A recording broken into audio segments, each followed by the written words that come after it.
vias expressas, estradas, autovias. A todos os momentos, milhões de veículos correm pelas rodovias do mundo. São lisas e amplas faixas de asfalto que se estendem por milhares e milhares de quilômetros ao longo das mais belas paisagens do planeta. Graças a elas, podemos cruzar os Estados Unidos de Nova York a Los Angeles em apenas 3 dias. Where did it come from? This incredible, indispensable phenomenon we call a national highway system?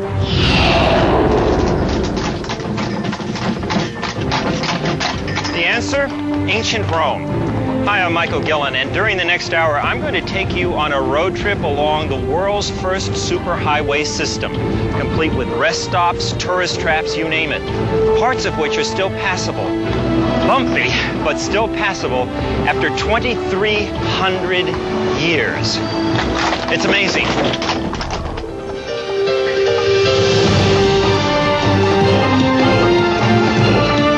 A origem das coisas. Roma Antiga, a sociedade móvel.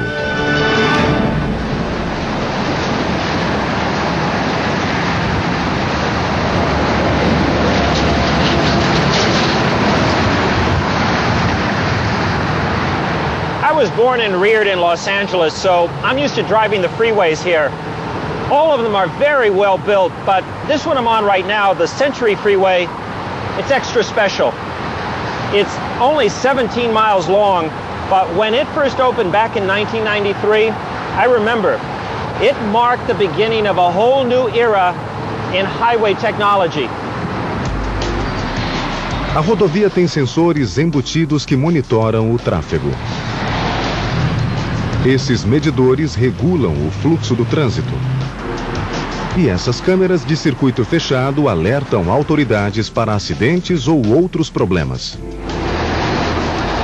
Cada polegada da Via Expressa Century custou cerca de $4 mil. O custo total foi de 2,3 bilhões de dólares, um dos projetos viários mais caros da história da Califórnia. Também foi uma das últimas rodovias urbanas construídas no sistema de rodovias de defesa interestaduais. Ao todo, esse sistema viário tem 74 mil quilômetros. Foi construído durante a Guerra Fria, quando transportar mísseis para os silos e enviar homens e material para defender o país contra invasores comunistas era a principal preocupação. As far as today is concerned, well, for most of us it's warfare of a different kind. Getting to work on time. Where did it come from, this idea of building a network of unobstructed highways for military purposes? Well, hang on. We're taking a detour to ancient Rome.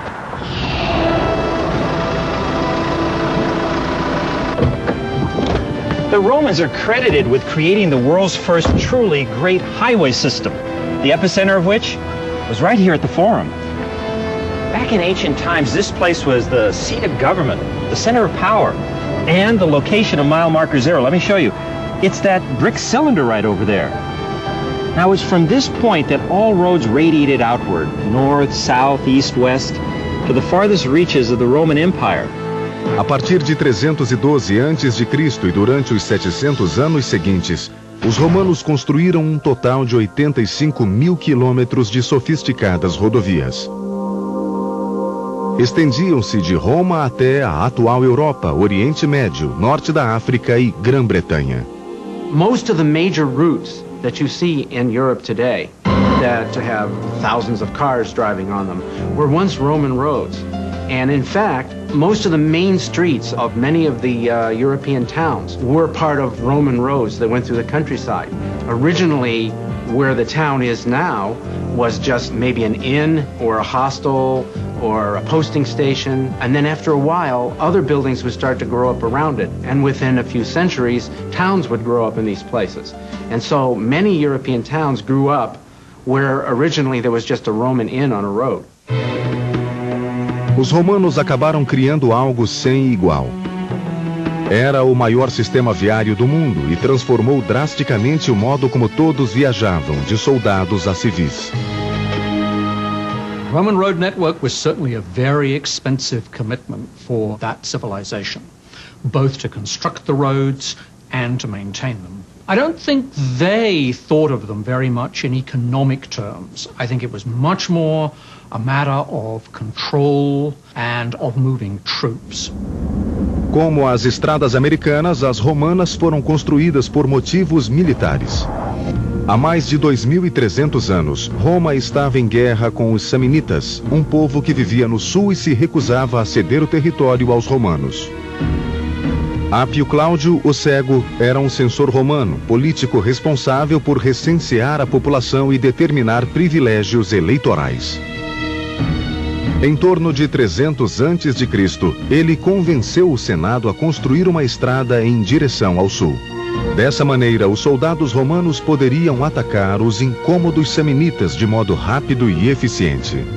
Without good straight roads, armies had to do what they had to do in the centuries before that, which was they had to go around hills, over hills, down through ravines, take the time to cross rivers. But if you have a bridge with a road going across it, crossing the river, that's a lot easier to get your soldiers across.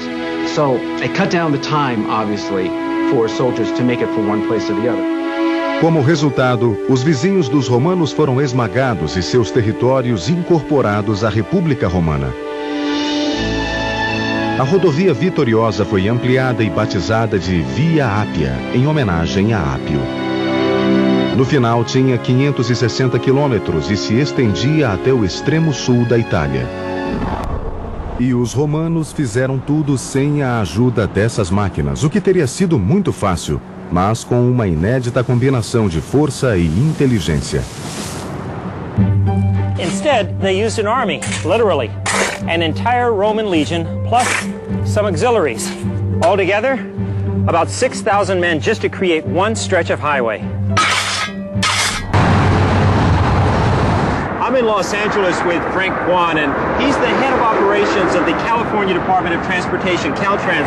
And I guess you can say, Frank, that this is where the rubber meets the road, right? Yes, Michael. This is a typical cross-section of a California freeway, I understand. What you can see down here is various layers that we've built.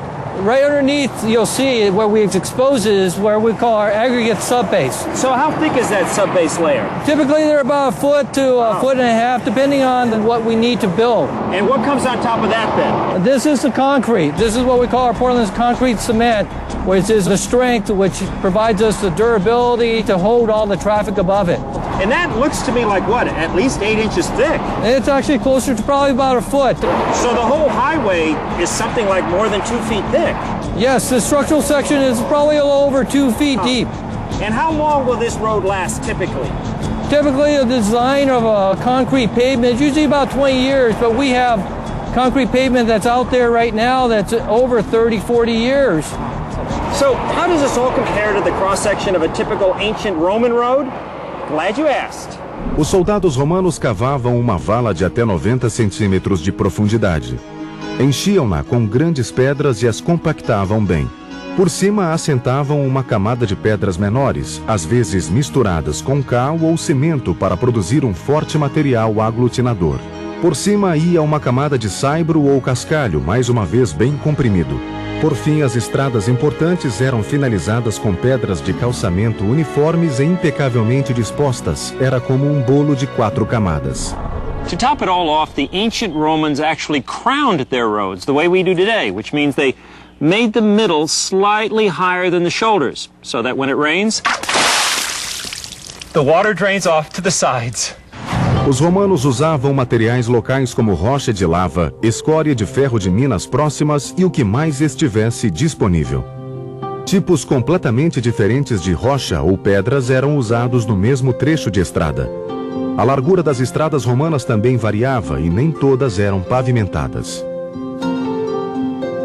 Romans certainly weighed up very carefully what the best sort of surface would be according to the landscape and also according to the amount of traffic they expected the road to carry. If it was going to be a lightly trafficked road, well, there probably wasn't much point in going to the trouble and expense of paving it. A gravel surface would do just as well. What they were really concerned about was that a road should be well drained so that it could be an all-weather structure. It could go all year without difficulty. Roman legionnaires could now advance 20 miles a day, absolutely unprecedented, carrying 60 pounds of equipment on their back in all kinds of weather. And the story doesn't end there, because 2,000 years later and a continent away, Appius's brainchild inspired yet another military-minded man, Dwight D. Eisenhower. Como general da Segunda Guerra Mundial, Eisenhower conhecera de perto as vantagens militares da Autobahn, a versão alemã da estrada romana. A Autobahn teve papel fundamental na Blitzkrieg, ou Guerra Relâmpago, que consistia de súbitos ataques aéreos e terrestres coordenados que surpreendiam os adversários. Foi assim que o presidente Eisenhower autorizou a construção do sistema de rodovias de defesa interestaduais. Graças à tecnologia moderna, conseguimos criar 74 mil quilômetros de rodovias interestaduais em 1/14 do tempo que os romanos levaram para construir 85 mil quilômetros de estradas. Depois que os romanos definiram como construir seu sistema viário, teve início a hercúlea tarefa de efetivamente traçar e construir as estradas, túneis e pontes que durariam 2.000 anos. Being inspired to build a great highway system is one thing. Actually knowing how to do it is quite another. You don't just go off and start paving over strips of land. Where did it come from, today's technology and know-how for laying out and building a complex road system? Ancient Romans! De certo modo, os engenheiros civis romanos eram como os atuais cibis da Marinha. We build, we fight! Desde a Segunda Guerra Mundial, esses especialistas em construção têm demonstrado sua perícia como engenheiros em zonas de guerra no mundo todo. Just like those road-building soldiers of ancient Rome, the civis are organized into construction battalions. And boy, do they know how to build highways, and bridges, and even runways.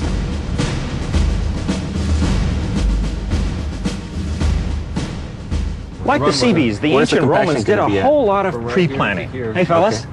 Good afternoon. First, they did a thorough reconnaissance of the terrain over which the highway was going to be built. Then, a detailed plan like this one was drafted by a surveyor, architect, and engineer. Except that back then, those three roles, surveyor, architect, and engineer, were all rolled up into one guy.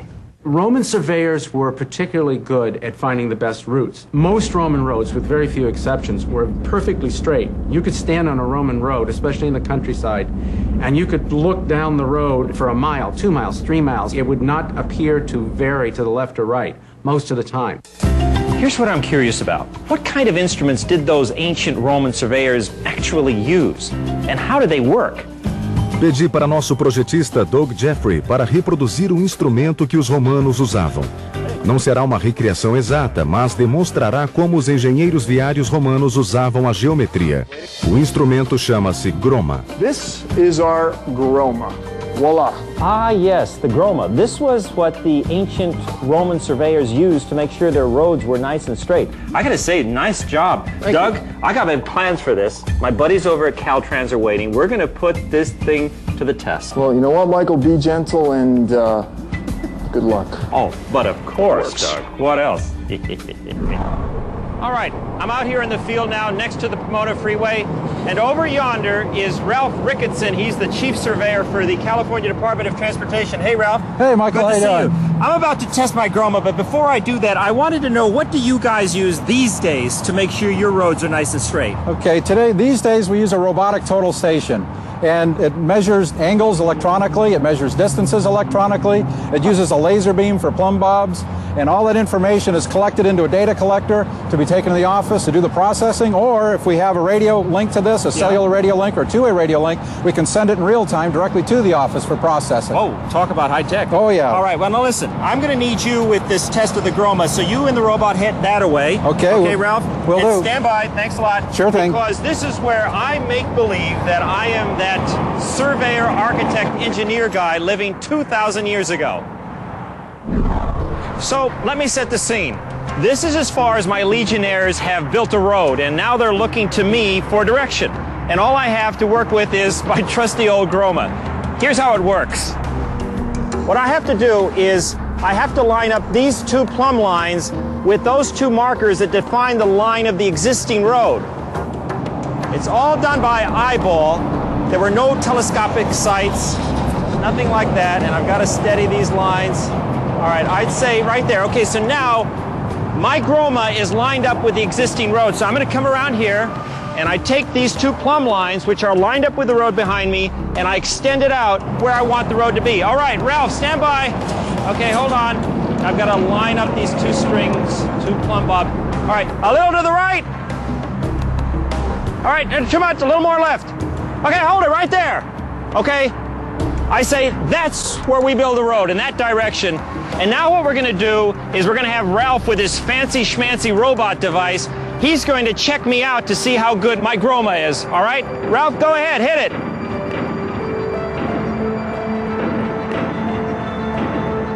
So how did I do? Good. Half inch. You're kidding me. Awesome. Score 1 for ancient technology. That's too awesome. Thank you, Ralph. You're welcome. Thank you, Roma. When you're building tens of thousands of miles of roadway, you expect to run into obstacles.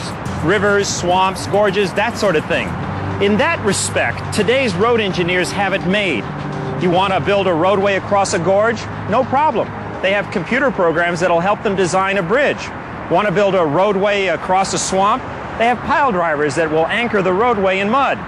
Want to cut through the hillside? They have dynamite. The question is, without any of these modern tools, how did the road engineers of ancient Rome deal with these obstacles? Quando enfrentavam obstáculo que provocaria desvio de quilômetros, os romanos cavavam as montanhas e construíam túneis. Here on the Flaminian Way, I can easily imagine myself being a road engineer 2,000 years ago. Everything's going along smoothly, and then all of a sudden, I'm faced with this behemoth. So now, I have 3 choices, right? Either I can take my road over the mountain, around the mountain, or, through the mountain. But how do I do that long before there was dynamite or heavy machinery? The old-fashioned way. These tunnels were built in a very interesting way. They would get a big gang of workers up to the rock face that they wanted to cut. And they would build big bonfires and furnaces, and they would get them very close to the rock and make the rock extremely hot. Then they would take cold water, or vinegar in some cases, or a mixture, and splash it on the rock. And the rock would, it's a matter of expanding and contracting. The rock would become soft. Then this gang of workers would run in with hammers and chisels and start, banging away at it. I'm just curious here. Let's see. Given the enormity of the challenge, I'd say most people would probably give up after just a few whacks at it. But the ancient Romans didn't, and you have to marvel at that. Because after years and years of digging by hand, this was the magnificent result, archway and all. The Tunnel of Furlo, completed during the reign of Emperor Vespasian in the year 76 AD. Amazing. Os romanos também eram exímios construtores de pontes, principalmente sobre rios.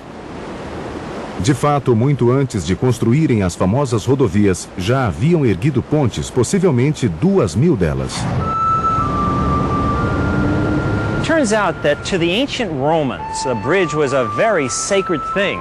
The person in charge was typically a high priest who was called a bridge maker, which in Latin is pontifex. That's why to this day the Pope is referred to as the pontiff. He's the ultimate bridge maker between heaven and earth. Até 142 a.C., todas as pontes romanas eram feitas de madeira. Esta ponte, chamada Emílius, foi a primeira a ser feita de pedra. A ponte Milvius, construída em 109 a.C., é uma das 185 pontes antigas ainda utilizadas hoje. Tem 8 arcos e, por incrível que pareça, ainda recebe milhares de toneladas de tráfego diariamente. Essas pontes duram tanto porque foram primorosamente construídas. Primeiro, os romanos cavavam alicerces no leito rochoso do rio. Então, nos buracos, cimentavam pedras de alvenaria que serviam como pilares da ponte.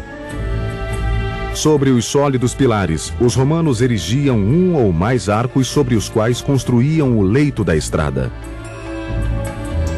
As pontes romanas também tinham esteios que reforçavam os pilares e minimizavam a erosão pela água. In other words, these things were built to last. Take this baby, for example. This is the Ponte Maglio, and it was built in the 1st century BC. Look at the stones on the archway. They were dry laid, and yet they're perfectly in place to this day with the keystone still right in the middle. You and I should look this good in 2,000 years. No século I depois de Cristo, 300 anos após a criação da Via Ápia, os romanos já tinham uma sofisticada rede de estradas, pontes e túneis ligando o império. Os soldados ainda se deslocavam por ela, assim como outro personagem, o turista romano.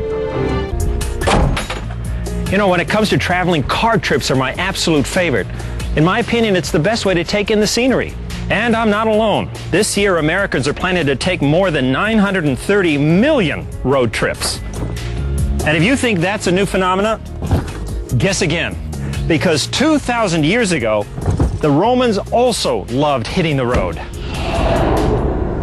Durante a chamada Pax Romana, o longo período de paz e prosperidade no Império, de 30 a.C. a 180 d.C., os romanos eram abastados e viajavam grandes distâncias para estudar no exterior e fazer turismo. Esses antigos viajantes tinham até sua própria versão do Grand Tour, que incluía famosos monumentos gregos e romanos, cenários de batalhas e locais citados na mitologia. Myths and legends were very real to the Romans. In fact, they weren't myths, they were history. They were as real as the Caesars or Alexander the Great. So they traveled around the Mediterranean going to these sites. They would go to where Hercules was born, they would go to see the sword of Ulysses or the armor of Achilles. When I'm planning a long car trip with my family, I usually go to the local AAA and load up on maps, guidebooks, and the world-famous triptych. Now, truth is, I was surprised to discover that the ancient Romans had pretty much the same idea. Existiam guias para todos os destinos muito procurados, indicando aos romanos o que ver e o que fazer. Um antigo guia sobre a Grécia foi escrito em 10 rolos de papiro e seu autor demorou 20 ou 30 anos para concluí-lo. Quais eram os destinos obrigatórios para o viajante romano? Muitos estavam entre as chamadas 7 maravilhas do mundo antigo, as pirâmides, o farol de Alexandria, o colosso de Rhodes e a estátua de Zeus em Olímpia. And one of the things that I think is kind of interesting about ancient Romans is that they really identified what the great sites, the great tourist attractions were in the Mediterranean. They basically established the grand tour that we follow 2,000 years later. Os romanos também encontravam tempo para outras atividades turísticas, como descer o Nilo de barco, consultar astrólogos ou observar os egípcios embalsamando corpos. Até a Esfinge se tornou uma armadilha para turistas. O monumento esteve parcialmente oculto pela areia até 55 d.C., quando um vice-rei romano ordenou que fosse limpo para que os viajantes pudessem contemplá-lo. Now, there seems to be this natural human urge to leave your mark somewhere on places you've been, and the Romans were not exempt to that. And the pyramids, they used to actually hire professional stone cutters to write things into the stone, and the favourite was Miravi, I was amazed. And that's been found in the Valley of the Kings in several of the tombs, and there was one wit who actually said, I was more than amazed. Bit of one-upmanship there. Don't mind me, I'm just mapping my itinerary here. These latest car systems are hot because they not only tell me how to get to my destination, but what to see and where to stay along the way. It's the latest in technology, and yet the idea behind it is old. Very old. Um exemplo é esse mapa, chamado Tábua de Piltinger. Foi fielmente copiado do antigo manuscrito romano por monges do século XIII e depois se perdeu por muitos séculos, até ser encontrado no final do século XV e oferecido a um nobre chamado Conrad Piltinger. Now, the Pudinger table was this long scroll, and it basically laid out where you could stay from economy up to luxury. And instead of the star system that you might have today in the Fodors or the Michelin, they would use these symbols, these icons. For a very good hotel, it would have 4 sides, 4 walls, and that would be very easy to identify. The cheaper ones were just a single tower, and that might just be a stables or a very simple inn with just a roof over your head. O mapa tem 30 centímetros de largura e 6 metros de comprimento e mostra a rede viária romana tal como era no século IV depois de Cristo. Na época, mais de uma dúzia de rotas ligavam Roma aos 4 cantos do império. Os algarismos romanos representam distâncias entre as cidades em milhas romanas. A palavra milha deriva do latim mille, que significa 1000, porque a milha romana equivalia a 1000 passos de um soldado romano.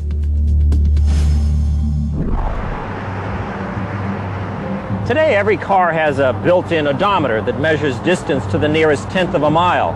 But here again, we got the odometer from the Romans, who, by the way, measured distance in a very ingenious way using something called calculi. And I'm not talking about high school math. Sabemos como funcionava porque foi descrito pelo arquiteto e engenheiro romano Vitrúvio no final do século I a.C. Vamos ver como o antigo odômetro operava.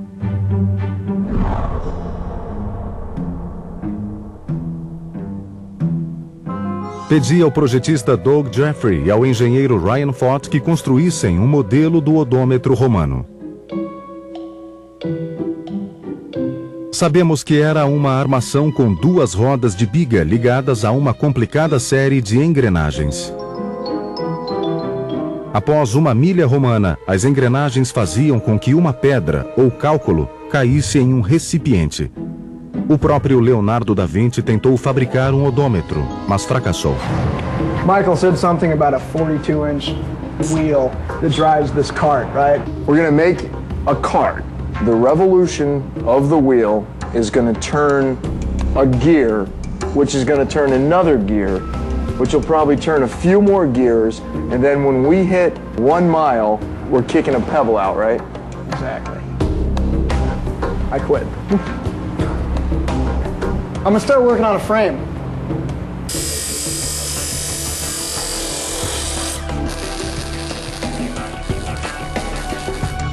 Two more, Doug. I think I found our wheels. We're a little short of the 42, but I think we'll make it work. We'll have to step the gears up a little, but free wheels, man. This is all fixed, correct? It's fixed and it's driven by the saw blade, which is a great idea. So Doug, the other thing I figured with these wheels, we need resistance on the wheels. This thing can't be spinning freely, or we're gonna obviously lose calibration the minute you start rolling this. The easiest way to solve it? Lock washer. We just don't over tighten it. Use a lock washer, we keep constant tension on the nut. So it holds.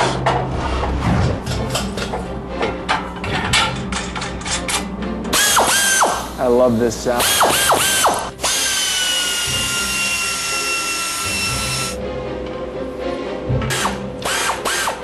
So 1 revolution, Doug, 5,000 feet, and tick right in the can.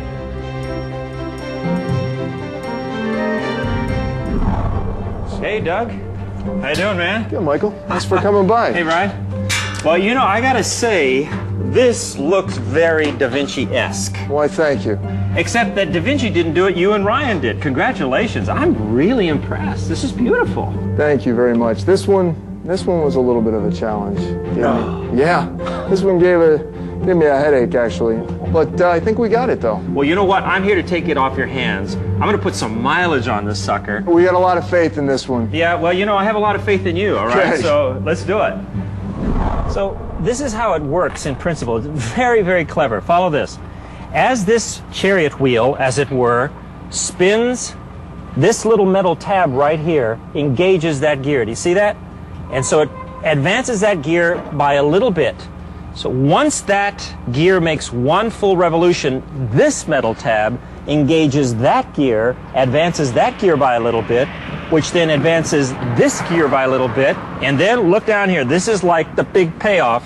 as this gear advances a little bit, it advances this kind of plastic spindle just enough for the next little ball or calculus to drop through the hole, down the tube, and into the cup. That's the payoff. In other words, every time I supposedly go 1 mile, all of that will happen, culminating in the dropping of one of those little calculi. All right? Let's see how it's going to go. Are you ready, Doug? I'm ready. That was beautiful. And Doug has a modern odometer to keep me honest, and we're going to just start pacing it off and see how close we get to being accurate. Yeah, you bet. All right, here we go, man. Okay, and there's the gear advancing by a little bit, and that's just moving that main gear here a little at a time in order to make the calculi drop. So we got a ways to go. Be patient.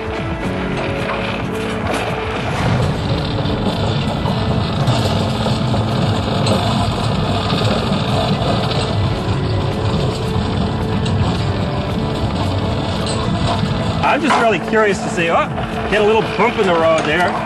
Oh, there we go. We dropped. We dropped. Okay, stop. All right, the calculus has just dropped, which means we've gone an entire mile. What do you have? What does it say? 3512.7. So 3,512 feet. Not quite a mile. Not great, but you know what? You've got several things going for you. Number one, Da Vinci couldn't make this work. How close was Da Vinci? So, yeah, the other thing is, remember, a Roman mile was closer to about 5,000 feet, not the modern 5,280 feet that we have today, because it was based on 1,000 double strides of a Roman soldier. Embora nossa primeira reprodução de um odômetro romano tenha errado em cerca de 1.500 pés, assim mesmo demonstrou muito bem como esse engenhoso mecanismo antigo funcionava. Thank you very much. You're welcome. Thanks for giving it a try, man. Com o mundo a seus pés e excelentes estradas à sua disposição, como era a vida para o intrépido viajante romano? Vamos testar uma biga e ver como se viajava no século I. You are all set. Thanks so much. Super. My pleasure. Thanks a lot. You know, these days, if you want to hit the road and don't own a car, it's not a problem. Rental car places like this are everywhere. What? You think this is a new idea? Oh, please. Friends, Romans, countrymen, rent me your whatever. Cidadão romano podia alugar veículo em portão da cidade e entregá-lo em outro. Os historiadores não sabem se cobravam taxa de entrega, mas sabem que se podia alugar carroças, carretas, carruagens, mulas, cavalos e motoristas. E as opções eram como as de hoje: Standard, Premium ou Luxo. Well, there were all grades of vehicle on the road, and you could hire them for road trips as a tourist. You could get something from the economy level, which would just be an open wagon, really, pulled by a couple of mules, up to luxury versions, which the wealthy would actually carry over from Rome. And they would have sleeping quarters with goose-down pillows and special revolving chairs for sightseeing and dice tables. They loved to play dice while they travelled. So you could really go from the very cheapest to the best of luxury. Certo, optamos pelo modelo esporte.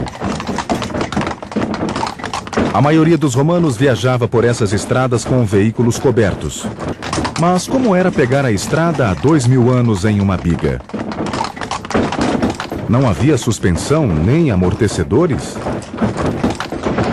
Bottom line, traveling on these Roman roads was bone-rattling rough business. Chariot drivers had to make plenty of rest stops for themselves and repair stops for their chariots. Whew. One way to smooth out that ride, well, chariot drivers got into the habit of straddling the curb so that one wheel was on the bumpy road and the other was on the relatively smooth gravel of the sidewalk. Now, the government thought that was too dangerous, so what did they do? Enter what might loosely be called the world's first speed bump. These were extra tall stones that were placed along the curbside about every 100 meters or so, tall enough to block a chariot's axle and basically to discourage the practice. Speed wasn't a real high point, I don't think, of ancient travel, especially land travel. Roads were very good, but you'd be going on for maybe 20 miles a day. And you'd have to really take it at a pretty steady pace. And it wasn't very comfortable either, even in the luxurious ones, because there was no springs, for example, in the wheels. And it was also very noisy, because it was expensive to use this olive oil that they used for axle grease. So they tended to sort of skimp on that. So the grinding and the squealing of the axles would make travel kind of a misery, actually. Hoje, quando você ou o seu carro se cansam da viagem, basta parar quando vir a placa gasolina, restaurante e hospedagem. Os romanos tiveram a mesma ideia. Criaram paradas ou estalagens com todos os serviços a cada 15 ou 30 quilômetros da estrada. The roads were pretty well organized. They'd have stables every 20 miles or so you wouldn't have to go too far to get someone to fix your axle. Os romanos preferiam ficar na casa de amigos. Mas quando os convites falhavam, as estalagens certamente eram uma boa opção. Algumas ofereciam até aquecimento, termas, depósitos para o equipamento, dependências para empregados e suítes para casal. Infelizmente, outras eram bem menos confortáveis.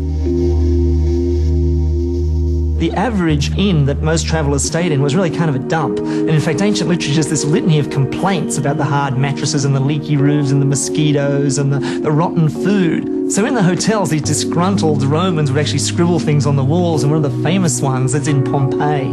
It's like, innkeeper, I wet the bed. Yes, I admit it. Do you want to know why? You forgot the chamber pot. In fact, the rumours used to go around that there was human flesh used in the stews, people finding fingers and things like that. Graças às escavações de uma estalagem em Pompeia, sabemos que alimentos como porcos, galinhas, lentilhas, frutas, pão e vinho eram baratos.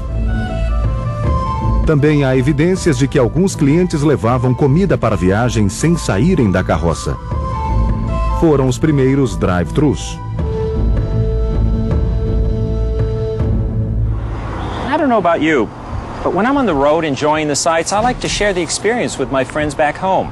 Now, we have no evidence that ancient Roman travelers sent postcards per se, but they sure did write a whole lot of letters.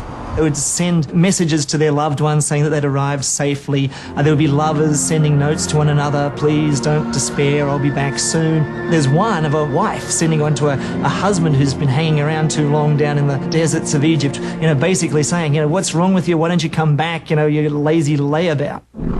Esse marido romano não poderia ter dado a desculpa de que se perdera, porque as estradas romanas, como as modernas, eram fáceis de percorrer graças à clara e abundante sinalização. Esses marcos miliários ou marcos de milhas indicavam a direção e a distância de uma cidade. E também o nome da pessoa que construiu ou financiou a estrada. Os cruzamentos eram locais onde notícias eram afixadas, como os telões das rodovias modernas. Some historians believe that those ancient bulletin boards are actually the origin of the word trivia, or trivia, which is Latin for the intersection of three roads. Quando os viajantes romanos finalmente voltavam para casa, encontravam congestionamentos de proporções bíblicas. Enfrentar esse problema mostrou-se uma delicada questão política.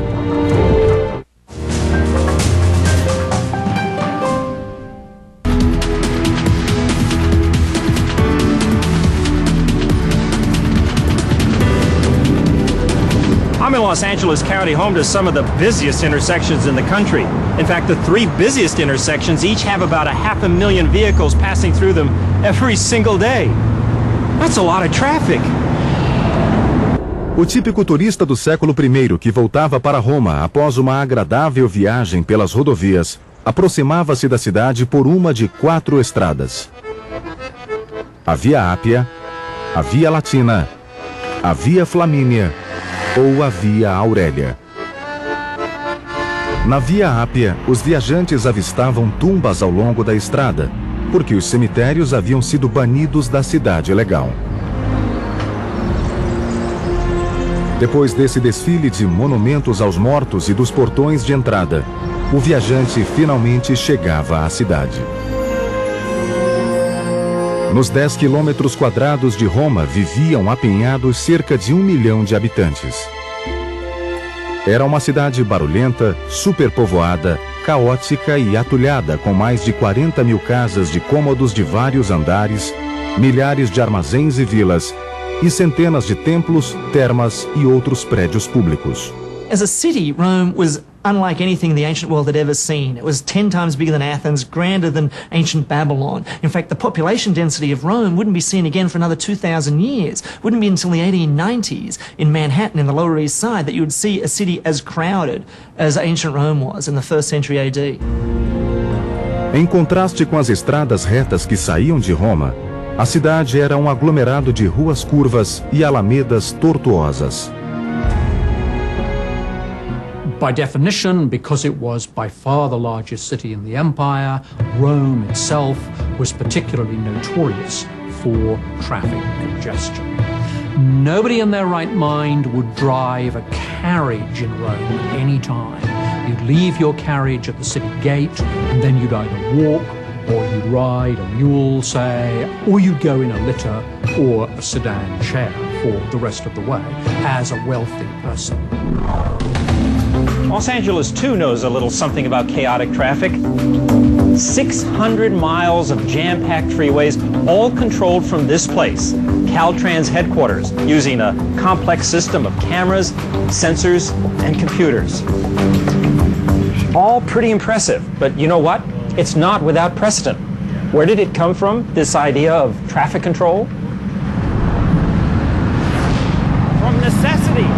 Ancient Roman streets were scenes of absolute chaos. So the government started formulating the history's first traffic laws. Mamma mia!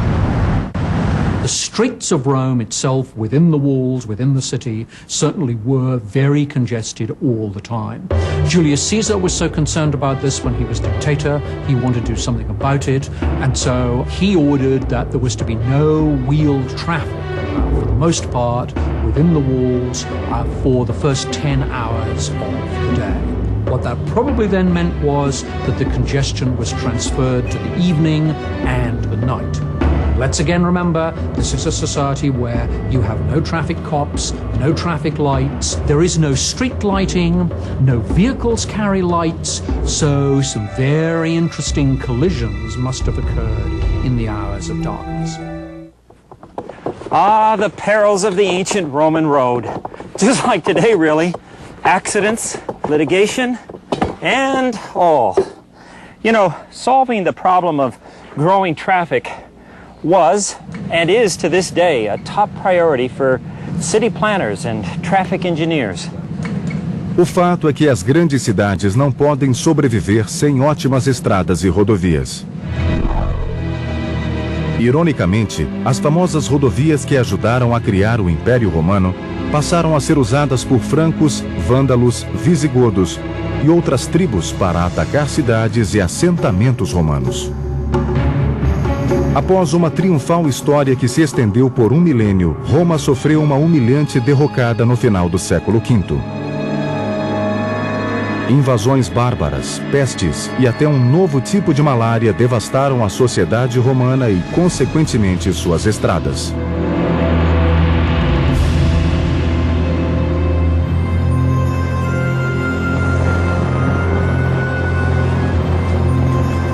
Sem rodovias eficientes para ligá-las, as cidades se isolaram cada vez mais. A comunicação se tornou difícil e as viagens perigosas.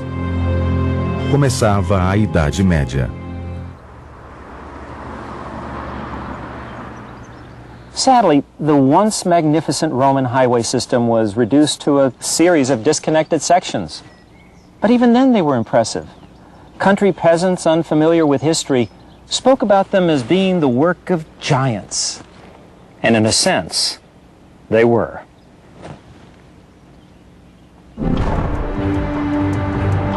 I'm Michael Gillen. See you next time on Where Did It Come From?